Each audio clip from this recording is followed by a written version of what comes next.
Hello, hello. We are live. Gonna post the links on Twitter and on Discord. I'll open your stream as well on YouTube so I can follow your chat as well. All right.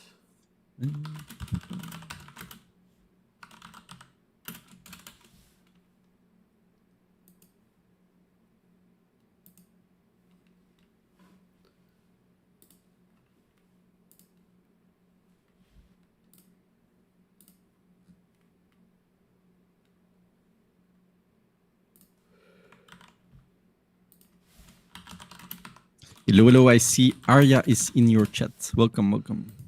Welcome, guys.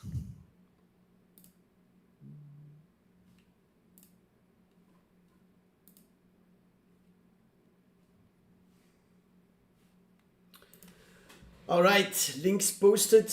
We should be live. Can everyone hear us? Can everyone hear me? Can everyone hear Jack? Hello, guys. How are you doing?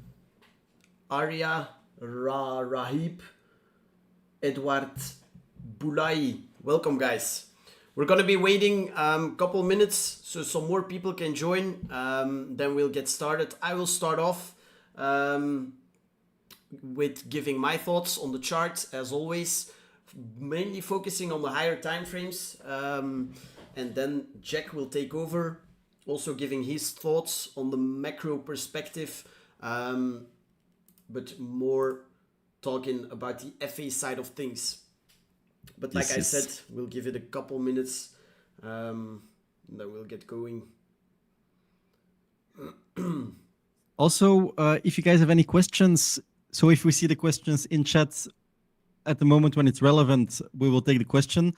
But near the end, we will do a Q&A as well. So it's best to leave all your questions for the end. Yes. Which one is you, George? Never seen your face before. You shouldn't be able to see my face. If you can see it, something's wrong with the stream. But the face you see, that's Jack. Can you look at EP5? No, we're not gonna do requests today, unfortunately. I do those on my streams, but right now it's Bitcoin under the Loupe, and we're gonna be focusing on Bitcoin and Bitcoin only. Hello, Lewis, welcome. Are the volumes okay, by the way? Can you all hear my voice and Jack's voice clear, loud and clear? Just to confirm. Everything good? Awesome. Perfect, perfect.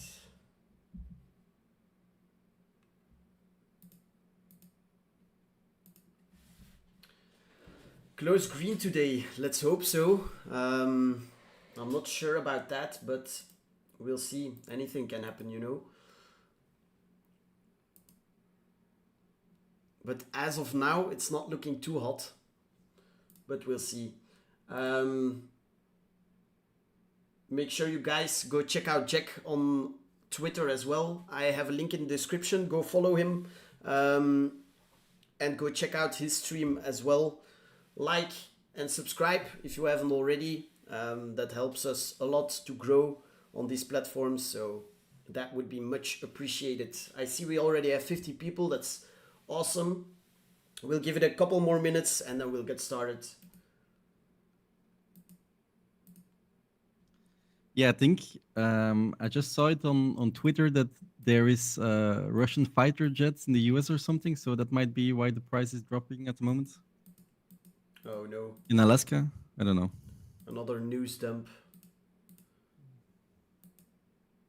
Yeah, we'll see.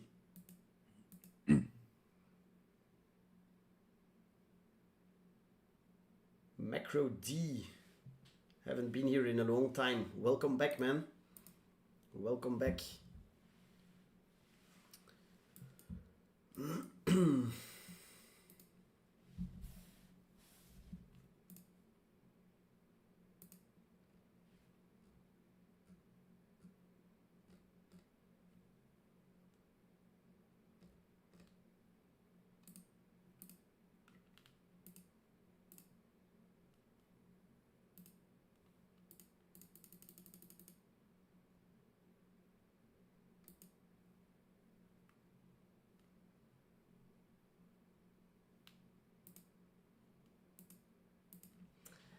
All right. It's 3:01, so I guess we can get started. Yeah. Let's go. Let's go. We have 60 people in here. Welcome, everyone. So as I already said, Bitcoin under the loop with Jack and myself, of course. I will be focusing on the TA side of things, while Jack is going to be focusing on the FA side of things. We'll both give our thoughts on mostly the higher time frame charts. Is the top in? Of course, we don't know. All we can do is see what the highest probability is, as always. So yeah, like I said, I will be starting and then I'll give it to Jack. So all right, let's go. Let's do this. High time frame, like I said, what we want to be focusing on, of course, are the higher time frame charts. For me personally, whenever I do my analysis for my trades on mostly the lower time frames, I also use those high time frame levels in Confluence, right, to see where we're trading at, to see if the highest probability trade is going to be long or short. And in that case, I usually stick to the monthly time frame. But for this one, I also quickly want to take a look at the quarterly chart, the 3-month chart. Why? So like I said, it's a quarterly chart and it's closing in 5 days, right? And as you can see on the quarterly chart, all we've done since the 2022 bear market bottom is basically make clean higher highs and higher lows, right? So from here, the bottom, higher high, higher low, higher high, higher low, higher high, higher low, now a higher high again. The question on everyone's mind, right? We're currently seeing a little retrace. It's, as you can see on the quarterly chart, it's still a little retrace. Question on everyone's minds is this simply going to be a higher low again that leads to new all-time highs, or is it different this time, right? And are we going to see a bigger retrace back towards a lower low? And for that, the quarterly chart, like I said, hasn't closed. It's closing in 5 days, but is starting to look a little bit concerning. Why? Because we have swept all of the previous quarterly highs, and it looks like we're going to get an ugly close. Now, as I said, we still have 5 days to go, but in my opinion, the first bearish signal on the high time frame would be a quarterly and, of course, at the same time, a monthly close below all of these highs. So I'll mark out this level as I think it's a really important one. 3 months or quarterly, whatever you want to call it, level. And straight up, if we close below here, right, I will be bearish and mostly looking for retraces to short it into until you get a close back above a monthly, of course, right? This 3-month chart just gives you more confidence that it's a 3-month close, but all that is seen here, you can also see on the monthly chart, right? You can clearly see, whoa, Bitcoin is just dumping. I can see on the lower time frames. Nice timing. But anyways, the monthly chart, right, is where the bigger moves happen. And if you see this higher time frame 3-month level, all it's been, right, is just the monthly Bitcoin range that we've been trading in over the past months, of course. We rallied up, made a high, higher low, broke out, made a high, right, made this low. That's your range set. This is that level, of course, but I'm going to mark it out with a range like this. Boom. And what you can see from the lows, we went to the highs, right? We swept them here. What would have been the bearish thing to do here, from here, to see a dump, right? Because then it would have been a sweep of monthly highs, a close back below. What would the next draw be on the monthly? Towards range lows. But this got invalidated on this monthly close, which closed above, right? But the next monthly was a little bit concerning. What you want to see after a breakout below former highs, like we've seen right here, is price just running away from the level? And that's not the case here. What was the case here? We did get the bullish close above those highs, but then on the next monthly, we just swept previous monthly high, dumped and closed, in my opinion, very ugly back around these levels. Keeping that in mind, right, you could assume that this is just the bigger sweep in the making on the monthly chart out of this range, with this as a range high and this as a range low. And I've talked about this in my previous streams where I said that the monthly was looking very ugly. Why? Because of these unswept monthly lows down here. And that's still the case. And what did I say? Whenever you get something like this and you just pump straight from the open, sometimes it's just the longer wick to the upside in the making that is going to lead to making the lower wick and the wick to the downside later in the month or within the next few months. In this case, the next candle, right? So is this the case here? We don't know, but what we do know here is that we do have a pretty clean invalidation on shorts. At least we did have it. Now we dumped quite a bit of already, but the past few days we did have a pretty clean invalidation on shorts, as it was just simply reclaiming this level right here. Now the question is, are we going to dump below this level and close bearish, close ugly, right? Or are we still gonna close here, wick them, close above again and run away to new all-time highs? And for that, we'll simply have to wait. But now you know my plan. Right here, I'm not necessarily macro bearish, not necessarily macro bullish, but I do think we are in a very interesting spot, and the next couple of months are going to be very important. So let me talk about a couple of scenarios, right? If this, in case, in fact, was creating the bigger wick, the upside wick, and we still have to see the downside wick, right?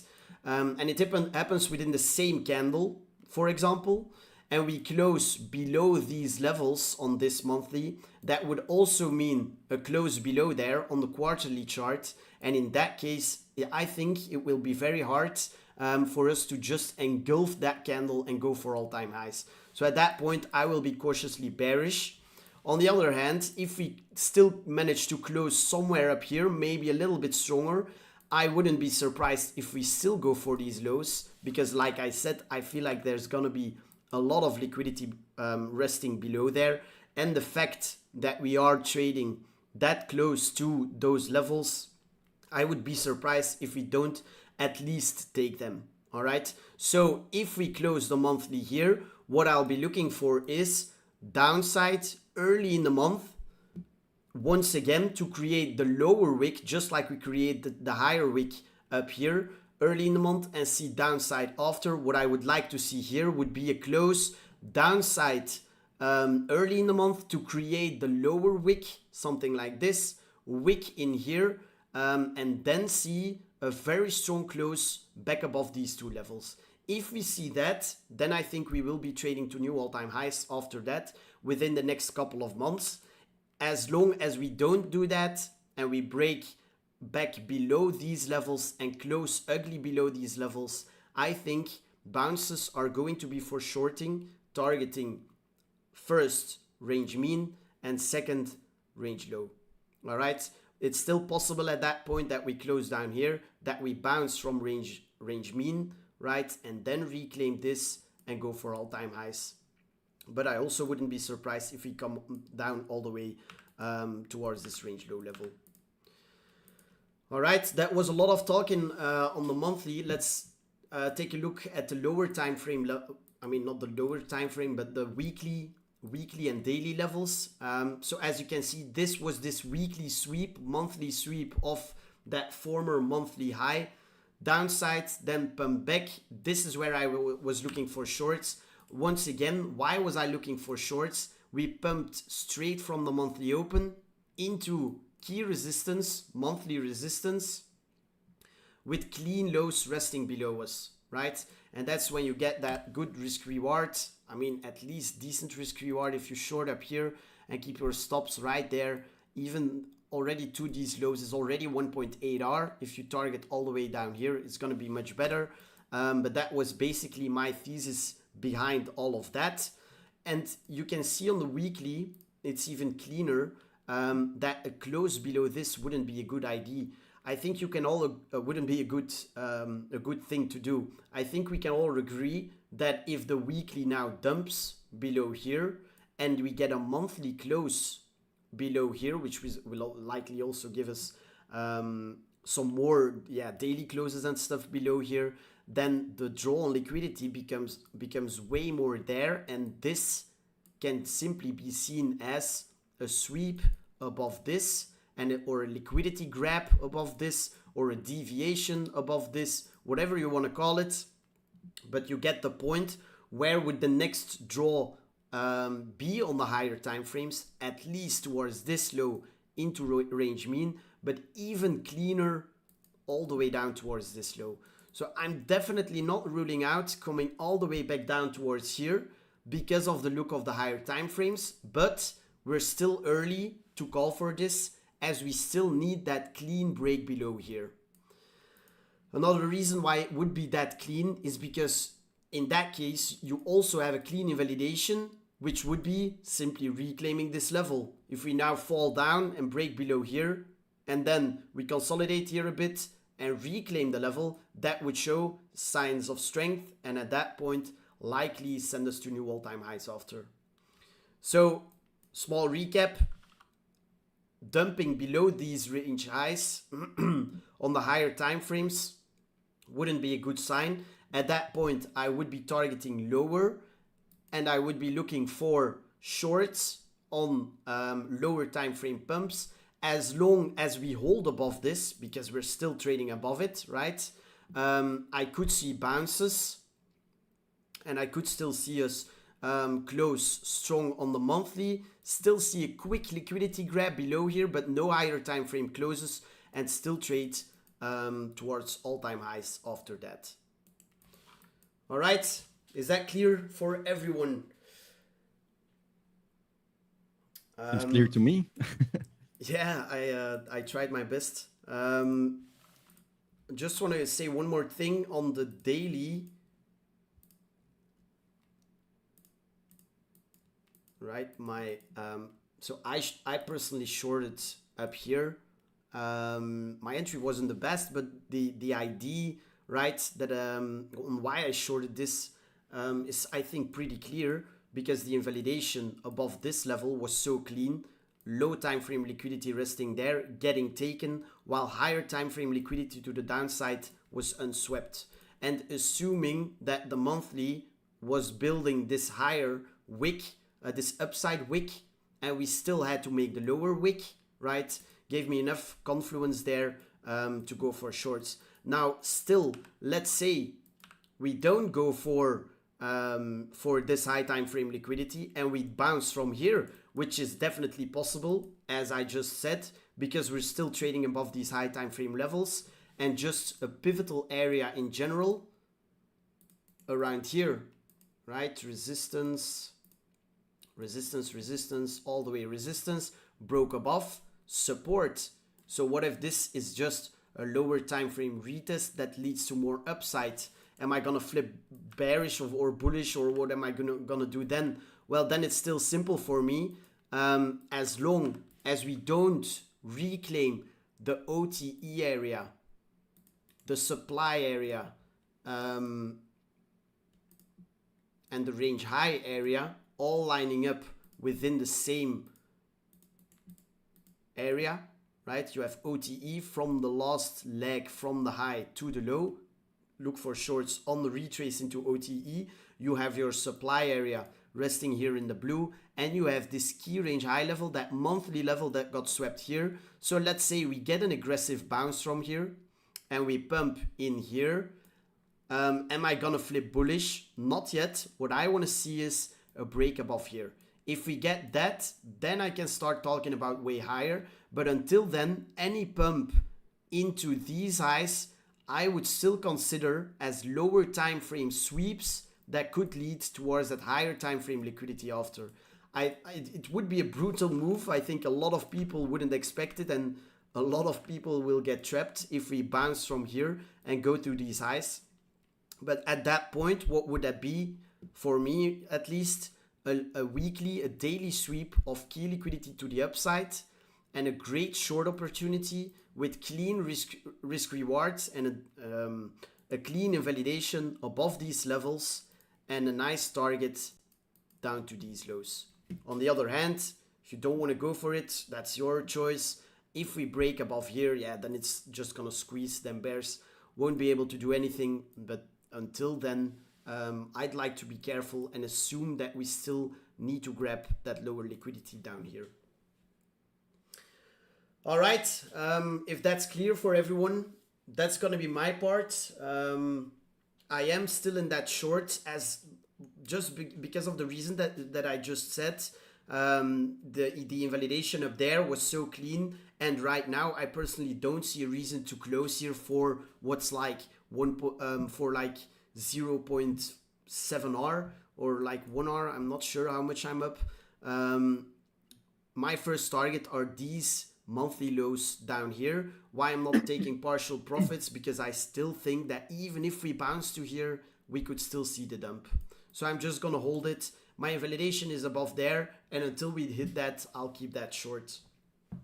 Where would I flip long? As I said, if we sweep these lows and get an aggressive bounce and reclaim these levels, that would be my level to look for longs, targeting first again the supply area. But then at that point, if we have swept those monthly lows to the downside, I think the higher time frames would look a lot cleaner, and at that point it would have a higher probability that we break above here and actually go for all-time highs. So waiting game for me now, waiting for some more closes, chilling in shorts, but yeah, let's see what it does. Do you never go below the daily? Excuse me? Do you never go below the daily time frame? Yeah, I do, but right now I want to keep it like to the higher time frames. Lower time frames are a little bit choppy at the moment. So yeah, we're not gonna talk about those for now. Also, since I'm in swing shorts from the highs with invalidation above there, I'm gonna keep it with this. Okay. So Jack, the screen is yours. Take it away. Thank you. Let me show my screen. All right. So for everyone who knows me or maybe saw our Bitcoin under the loop last year, so this is my Bitcoin valuation. How can I say it? Metric. So it's all the metrics together. All the metric which I think plays a part into the Bitcoin valuation is here. You will see some metrics are maybe not here that you like, and that's because I give them 0 importance factor. So that's a very important thing that you need to understand for Bitcoin valuation is that not every metric has the same weight or importance factor. So some metrics for me are way more important than other factors. Like for example, the production cost of the energy to mine Bitcoin, I only give it a 10%. So if that's super bullish or bearish, it's not gonna change my overall decision. So that's basically how this Excel works. So let's dive right into it. So for me, and I'm going to start with this, the most important thing, what I always look at, where I mostly base my investment decisions on for Bitcoin is the global liquidity index. So let me start right ahead. And why is that? Well, yeah. So why is that? Well, because when you look at Bitcoin's history, it always follows the global liquidity cycle. So a lot of people will probably disagree with me and say, yeah, it's just the 4-year Bitcoin halving cycle that gives these price moves. But to me, it's just the global liquidity cycle. And the global liquidity cycle always follows the 4-year Bitcoin halving. So you need to look at liquidity. And as you see here, so this is global liquidity with, of course, a 13-week lag, because there is a lag. So that's what you can use as an investor. So for example, you see global liquidity going up. Well, okay, 13 weeks later, Bitcoin should be going up. And as you can see, so from 2015 onwards, it's following pretty closely. Of course, it's not perfect. It's also an indicator that you need to use when you zoom out. So this is like the yearly time frame. It's not to day trade or anything. It's just to know, to look at the big picture, to know if Bitcoin is going to go up or down. There was also a, I don't have it up here, from Lynn Allen, a research report. And so she concluded that Bitcoin and global liquidity has a 83% directional correlation. So when global liquidity goes up, 83% of the times, Bitcoin goes up as well, with the lag of 13 weeks later. So for me, 83% is super, super good in investing. You never see a metric which is that correct. So for me, I give that 100%, and that is where I base my investment decisions on. So then let's have a look. Where is global liquidity at the moment, and what can we do? So here is the weekly global liquidity chart. So also every data is from Cross-Border Capital. So that's from Michael Howell. And why is that? Well, it's just the most, well, he's the founder of global liquidity first. And this is just the best data, because when you look on X or on YouTube or wherever you want, a lot of analysts don't use the correct data. So global liquidity from Michael Howell has all the correct data, is usually correct, and it's much, much better than all the other charts you see on X or wherever. So at the moment, global liquidity is slowing down, but it's still at an all-time high of 184.9 trillion US dollars. And if you see this annually, so annually we had a growth of 5.3%. So why is this? So global liquidity is still going up, but it's not because of the Fed or the US. It's mostly because of China. So the PBOC liquidity, so the PBOC is the Chinese central bank, is expanding, which is good for global liquidity. And as well, of course, the dollar. So everyone knows the DXY is super low. And when the DXY is low, that's also good for the global liquidity. And then, of course, also the bond market. So the bond markets, you can measure that. I got it right here with the MOVE index. And the MOVE index is at the moment going down continuously, which is also super good for global liquidity, because a lot of liquidity in the system is collateral based. And when there is less volatility in the bond markets, that's better for the collateral multiplier for global liquidity. What else did I prepare here? So yeah, this is a little bit more zoomed in. So how can you use it? As I said, with the 12 or 13-week lag, this is a little bit more zoomed in. So as you can see here, since global liquidity is not moving upwards exponentially, let's say,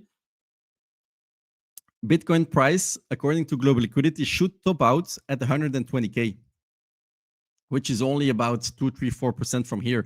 So this is not super reassuring. If you want to know, so for, like George said, is the Bitcoin top in?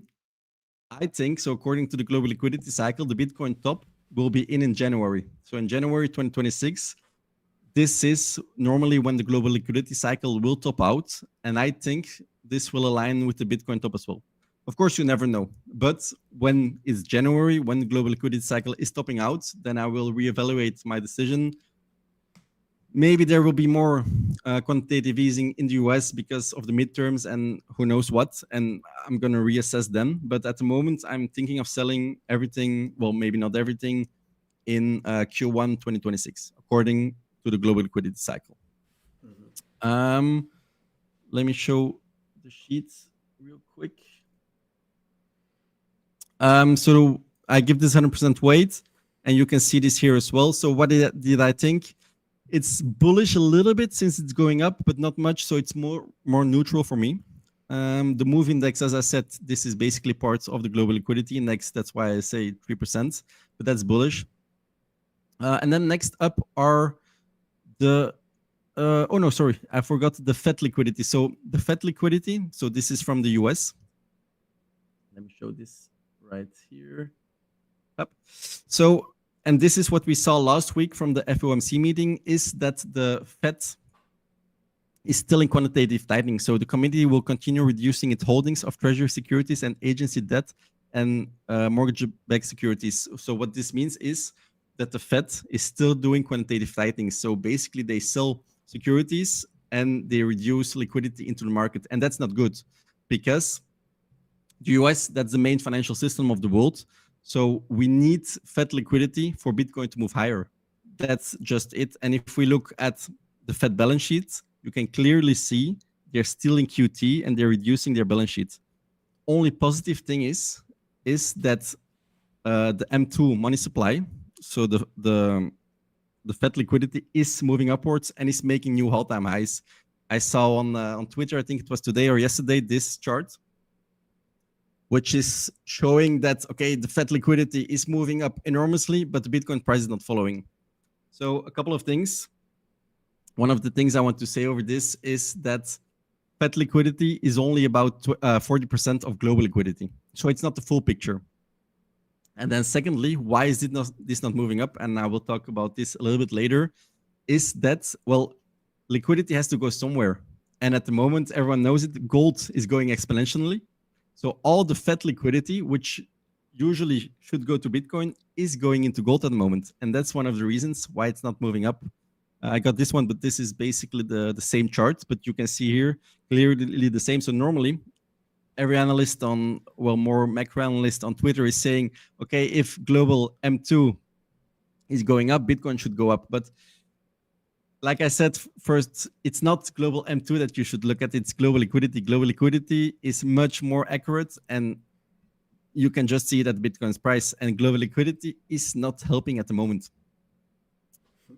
So yeah, like I said, the next part is interest rates, and interest rates are kind of important. I don't know, I gave it a, where is it, interest rates? 40%. So for interest rates are pretty important, but to me, it's more important for altcoins.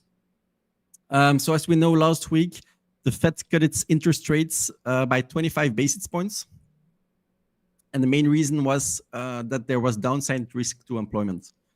And this is the first cut since December 2024. So this was a pretty big deal. And because it was a pretty big deal, I think it was fully priced in. And the reason why we even went down, to me, is what I just said, that they also said that they will still do QT. So the thing was, the interest rate cut was priced in, but people didn't expect that they were still so hard on still continuing with reducing their balance sheet. But, and now my two more bullish slides will come. So the Fed cut their interest rates into inflation going up. And that's a thing we didn't see since the 1970s. And what we know about this in the 1970s, when also the Fed cut their interest rates when inflation was going up, is that afterwards, we really saw a very big bull market, and we might see this happening again. Because we already see inflation. We know Bitcoin is a very good inflation hedge. And on top of that, the value of money basically will go down because the interest rates will go down. So that's one bullish catalyst you can look at. The second one is, so the Fed cut near all-time highs and the bulls loved it. So the Fed cut also their interest rates while everything was at an all-time high. And if you look at history, every time this happened, 1 year later, always, so there's a lot of examples here, always price was up 1 year later. Even on average, a month later, it's bullish, 3 months later, 6 months later, it's always bullish. So usually it's bullish when the Fed cut their interest rates near all-time high. And then the third thing, what I want to say about this, which is also kind of bullish, is that it was not the only cut. So normally, according to the CME futures, every FOMC meeting this month, the Fed will cut their interest rates by 25 more basis points every time. So this is kind of bullish. That's the thing. It was not a one-time interest rates cut. We just started a new rate cutting cycle, which lowers the value of money, like I said. And you don't want to hold dollars or euros in a rate cutting cycle. So usually assets, monetary inflation hedges, like for example, Bitcoin and gold, usually prefer will. So this is a bullish metric at the moment for the Bitcoin landscape, looking it through a macro lens. Another thing about interest rates is, so yeah, I always talk about US, and like I said before, the US is the global financial power.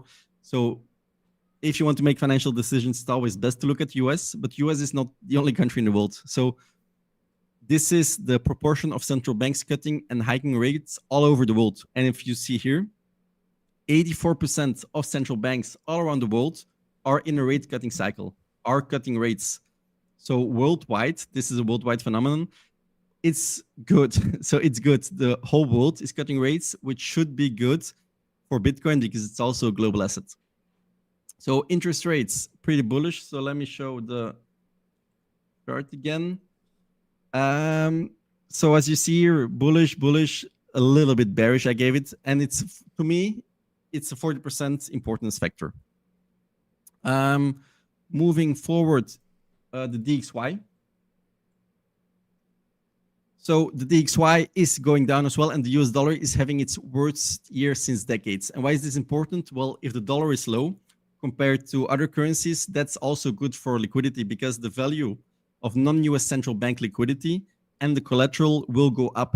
That's why, but I don't have the chart here, you always see an inverse correlation between the DXY and Bitcoin. So when the dollar is going down, it's always good for Bitcoin. And at the moment, the dollar is at its lowest point.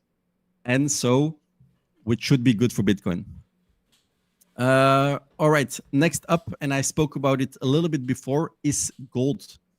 And as everyone knows, gold is making all-time high after all-time high. And so look at this chart here. It's always bullish for Bitcoin. So Bitcoin and gold have a lead-lag relationship.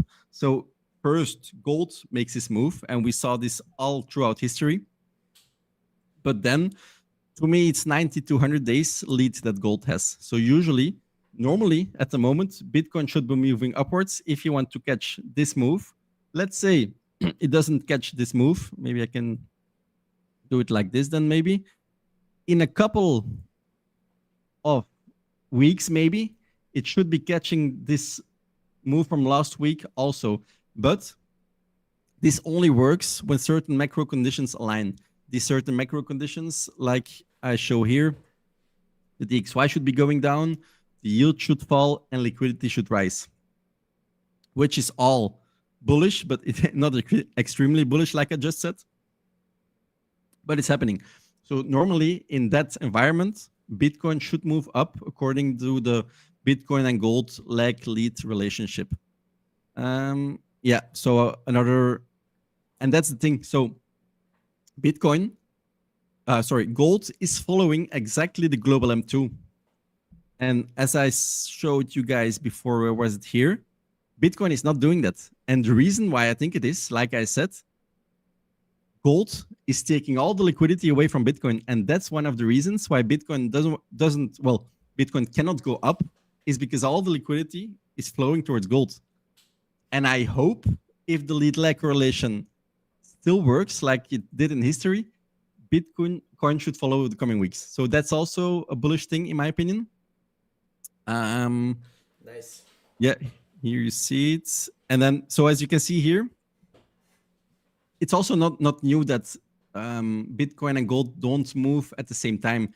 You always see, okay, or either Bitcoin goes up and then gold goes down, or the other way around. And now it's the other way around because they take liquidity from each other because they're both a monetary inflation hedge. So it's normal that they don't move at the same time because they take liquidity from each other. Let me go back here. So like I showed, yeah, I give it 100% bullish, and to me, it's a 20% importance factor. The second on my list is the stocks, and for example, the Nasdaq. I gave this a 10% weight, and at the moment, well, every index at the world is at an all-time high. And I don't think, I told someone in my Discord this last week, I don't think when everything is at an all-time high, when everything will keep making all-time highs, that Bitcoin will go down. That's something we don't usually see happening. So normally, I think Bitcoin will follow the rest of the pack as well.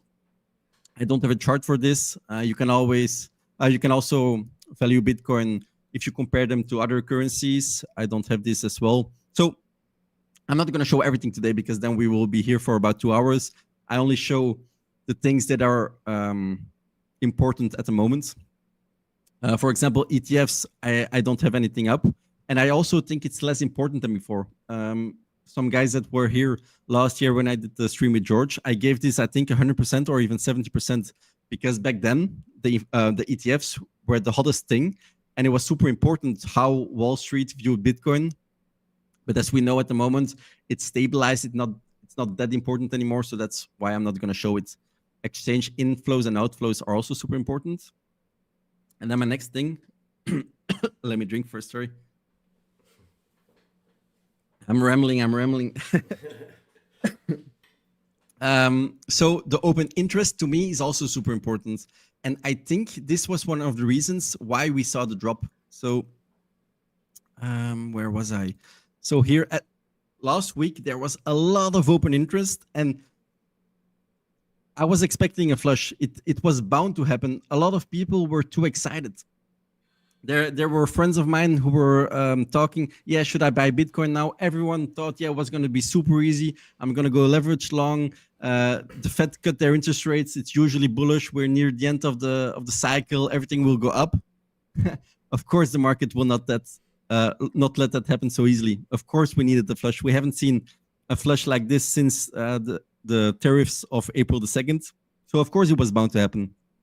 And I think this is one of the reasons we saw the flush this week.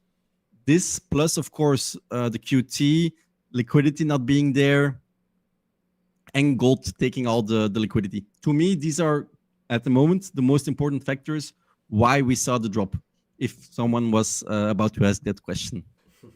Oh, I didn't show it on my screen. Yeah, it's here.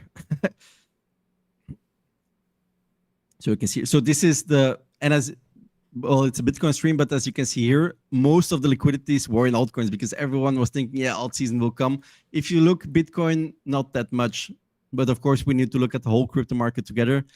But yeah, there were more liquidations into the altcoin market. So to me, that's also important. And it's actually very good now that we saw this flush because, and what did I say? Yeah, so to me, it's neutral at the moment. It's not that we don't have open interest, but at least we saw the flush and that's good. Another thing, user adoption, I don't have anything. And then another super important thing is the stablecoin liquidity. I don't know if you saw my video about this, George. I posted a video on this last week. Not yet, I think. You shared it, so thanks for that, by the way.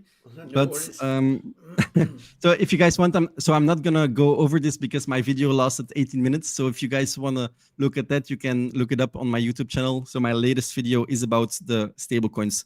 Why is this important? Well, there's been a lot of stablecoin inflows these last few weeks. As you can see here, $4.8 billion stablecoins plus on top of everything. And this is very good because this is just liquidity into the system. This is liquidity from the fiat system into the crypto ecosystem. And as long as liquidity will move up, as long as stablecoin liquidity will keep moving up, to me, this is one of the more important things in, let me show it like this. To me, this is one of the more important things in crypto because everyone needs to buy crypto with stablecoins. If stablecoin liquidity keeps going up, that money, that liquidity needs to flow eventually into crypto. So you see this big gap. And normally a gap like this, we see in the early phases of a bull market right before prices will go up. Normally it moves in sync, but at the moment there is a very big gap. And I think this gap will get filled because it's impossible that stablecoins keep moving up while crypto is not going up. So to me, that's bullish as well. So yeah, I gave this an important factor of 25%, but it's super bullish at the moment. Next is, or do I have anything else from that? Oh yeah. So also about stablecoins, and this is on Crypto Quant. Here you can see it very clearly. So this is the stablecoin supply ratio. And every time, because as you said, people are looking for a top or people are looking for a bottom. Every time there is a top, you see the stablecoin supply ratio above the Bitcoin's price. So that means that there's more stablecoins being printed compared to Bitcoin's price.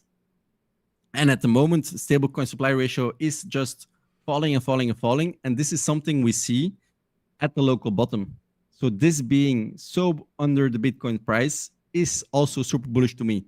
But like I said, this is here still stablecoin supply ratio. I give it a 25% weight. Next up, I think next up is the MVRV Z-Score, which is also super important. And we're nowhere near a top yet. When Bitcoin see a top, you see these are previous cycle tops. MVRV Z-Score is way, way higher. And at the moment, that's not the case at all. So based on this, I really don't think we're at the top yet. Next one is the, like I said, the halving the 4-year cycle theory. A lot of people are not going to agree with me, but I don't think that is still the case. I don't think it still exists. Why? Because the reward for miners is so little that it doesn't move the needle. Before, it was super important, but at the moment, I just think we follow the global liquidity cycle. So that's why I gave it only a 10% chance. If you follow it, it's bearish because then the top should be in October. But I don't follow it. I know a lot of people in my Discord still believe in it. So who will be right? Well, we will know in October. So if the cycle is going to top right now or if the cycle is going to go a little bit longer. So that's something we will soon find out. Of course, Bitcoin runs on energy. So the next important thing is the energy value. What I have on that is here from Capital Investments. We don't see it clearly. But how I use this is basically to find bottoms. When it costs more to mine a Bitcoin than what the Bitcoin price is at the moment, that's usually the bottom. So you can use this to know when there will be a bottom. So I don't have a membership account, so I cannot see everything. So I cannot see the latest 3 weeks, but I really don't need it. You know, it will be here. So the bottom will be around 87,000 according to this metric. So this is still, to me, this is, what did I see? Wrote. Maybe I didn't change it. So, yeah, so it's not bullish. Why? Because the energy value is a little bit lower. So you can use that, for example, to buy spot Bitcoin when it's at that price. I get 10% is maybe a bit too high. Maybe the importance factor is 5%. You don't need to be bearish based on this metric. This is just good to know where the floor price is basically. What else do I have? Oh yeah, and I know George is not gonna agree with this. Is the seasonality. Yeah. So the thing is, seasonality to me, it works a little bit because of in trading, and I think I wrote it down here. So TA to me is just a tool to measure sentiment and repetitive human psychology in markets. And to me, seasonality is kind of the same. It's also just follows human psychology and repetitive behavior in markets. So I don't think it's mega important. What did I give it? I gave it a 15%. So it's not mega important, so you don't base your investment decisions on this. But I do think it has a little bit of merit. So for example, my mate, where I always stream with 0x0cool, he doesn't believe in it either. I know you don't. So yeah, I feel like a lot of people, more and more people are using it lately, and it's like all over X. This month was mostly bullish in the past, so it's gonna be bullish again. And like I've seen it over and over again, that they just get fucked in the market because of prices going the other way. So I don't know, sometimes it's true, but I think it's more of a gamble. But sure, everyone in his own thing, you know. That's why I also just gave it a 15%. It's sure you can look at it, but exactly. Don't base anything on it. So, but as we know, so based on the seasonality, October and November are the 2 best months in Bitcoin's history. So according to the seasonality, and especially when you have a green September, then it's super, super bullish. But so according to the seasonality, we are in for 2 great months. I think yeah, this is from Bitwise as well, shows exactly the same. So let's see about this. I think everyone is hoping for an October, so I'm I'm hoping on it as well. So let's see if it plays out. The next thing on my list is the crypto fear and greed index, and maybe I'm gonna show it on this screen.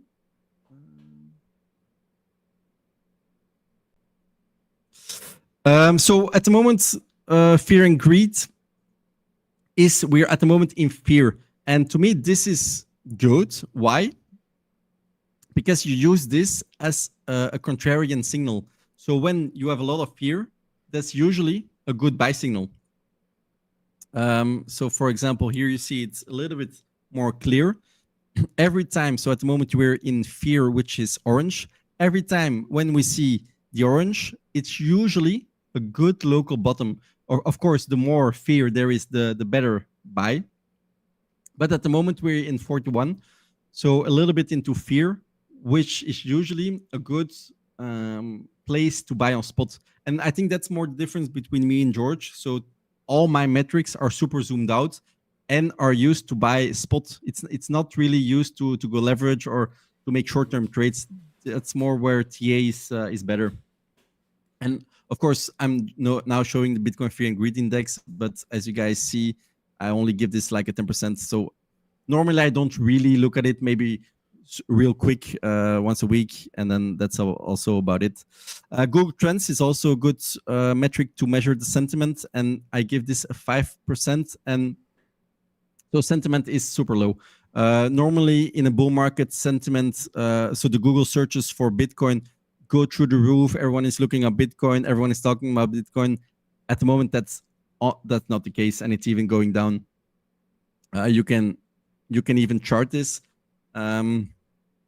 Normally, Bitcoin price and sentiment follows a little bit, and at the moment, the Bitcoin Google search volume is super low.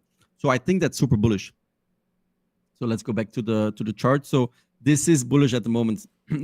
If nobody is looking up for Bitcoin, then it's a good time to buy. If everyone is talking about Bitcoin, looking up Bitcoin, speaking about Bitcoin, buying Bitcoin, then it's your time to sell Bitcoin. And I'm almost going through it. So then next up, we have the regulatory landscape.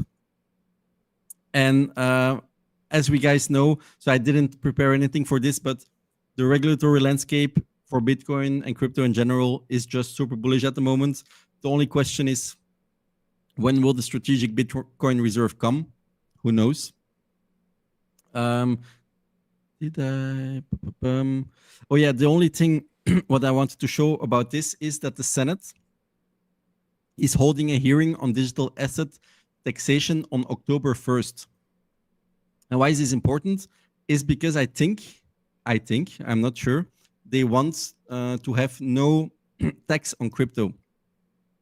And when there will be no tax on crypto, there will be super, super bullish, and I think we will then see a spike upwards. So, but let's just wait on October the 1st. Maybe they won't even announce it immediately. So that will be something for later on in the year.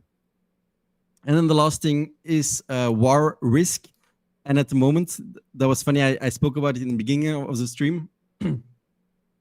There was Russian military aircraft detected in Alaska air zone 1 minute later. So now you can see it, but it was 1 minute later, and there goes crypto. So I think crypto took a little dive when the Russian military was seen in Alaska. But then again, war isn't necessarily bad. Well, of course it's bad, but for Bitcoin, it's not necessarily bearish for the price. That's why I gave it a 0 to 100%. Why? It's because when you look at history,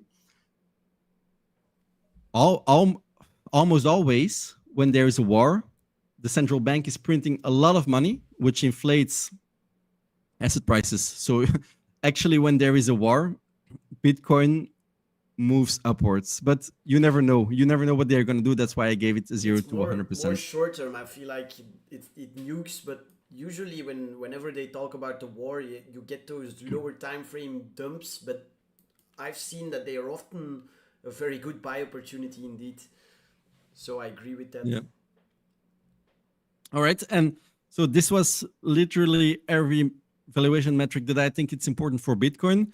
So now, George, I just want your input. So as you see, I always do bullish, neutral, or bearish. So what do you think? What should I give TA? I leave this up to you. Where are we at the moment? So you can give a % for bullish, a % for neutral, and a % for bearish. Well, like I said, and I'm talking mainly about the higher time frames then, because of the way the monthly and stuff look. I'm simply waiting for the close in 5 days, and I think that will give us a lot of information. If that closes bearish, I feel like the next couple of months are going to be down.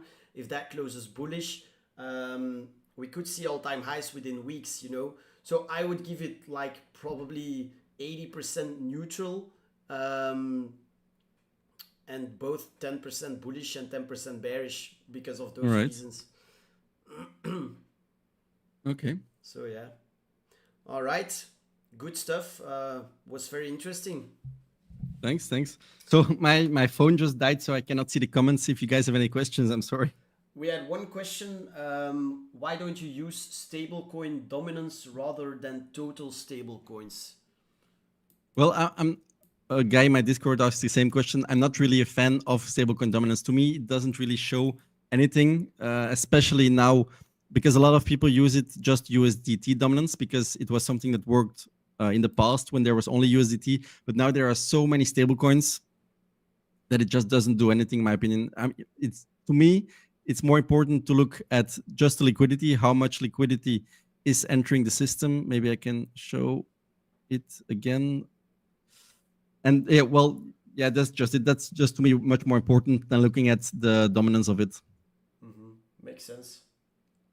All right. Any more questions? Otherwise, we'll end things up here. Was a nice one. I really enjoyed it. Yeah, it was super good. We should do this more often, honestly. Yeah, for sure. I think our last one was in February last year. Well, this year, but yeah, we'll talk about it. We'll make it happen. All right, we'll wrap things up here then. Thank you all for joining. If you enjoyed it, leave a like, subscribe both to me and to Jack. Follow Jack on Twitter as well. Follow me if you don't already. And like we said, we will do these more often. So stay tuned for more. Bye. Yeah, maybe one other thing. Sorry, if I. So if you guys have any more questions, if you guys maybe watch this video later on, you can always put a comment into the YouTube description, or maybe not everyone knows this, me and George, we both have a Discord as well. So if you guys want to ask more questions, George is super active in his Discord, for example. The only thing we both ask is to make an account on our sponsors exchange. But yeah, go ahead and join it. You will just see what you have to do the moment you join it. I think it's in your description as well. At least is it? Yeah, it's in the description. Exactly. So, well, yeah, that's it. So like, comment, share it with your friends, come into our Discord, and then we see you all next time. Beautiful. All right. Thanks for joining. See you next time. Bye. Bye-bye.